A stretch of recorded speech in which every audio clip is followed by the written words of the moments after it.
উঠে দাঁড়িয়ে জোরে করতালির মধ্য দিয়ে উদ্বোধন জানাতে একে একে আমাদের অনুষ্ঠানের অন্যান্য সম্মানীয় অতিথিরা মঙ্গলদ্বীপ প্রজ্বলনের মধ্য দিয়ে আজকের এই মহতী অনুষ্ঠানের রাজ্যের রূপকার আধুনিক ত্রিপুরা গঠনের রূপকার আমরা কেন বলি আমরা লক্ষ্য করেছি উনি 1908 সালে এমনই দিতে জন্মগ্রহণ করেছেন এবং খুব কম বয়সে 1917 সালে দায়িত্বভার নেওয়া হয়েছে রাজ্যে এবং তার রাজত্বকালে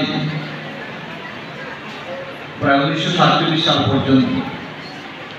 ওনার শাসন কার্য পরিচালনা এবং এই সময়ের মধ্যে দাঁড়িয়ে ত্রিপুরা রাজ্যকে উন্নত পথে নেওয়ার যে ভূমিকা এটা বিরাট গুরুত্বপূর্ণ ভূমিকা ওনার করেছে। এখানে আসতে দেখুন উনি প্রায় সময় বিভিন্ন প্রতি রাজ্যে ভ্রমণে যেতেন, ঘোরাফেরা থাকেন। উদ্দেশ্য একটাই, এই রাজ্যকে ডেভেলপমেন্ট করার জন্য বিভিন্ন রাজ্যের যে ডেভেলপ সেটাকে আন্দাজ করে এবং দেখি যে আমরা পরবর্তী সময় বিশেষ করে যোগাযোগের জন্য যে এয়ারপোর্ট আমাদের মহারাজ বিদ্যুৎ কিশোর মানিকন্যা আজকে আমরা দেওয়া হয়ে যাবে বিশেষ কারণে কিন্তু উনি তা উন্মুক্ত করে দেওয়া হয়েছে এবং ওনার আমলে সেটা হয়েছে।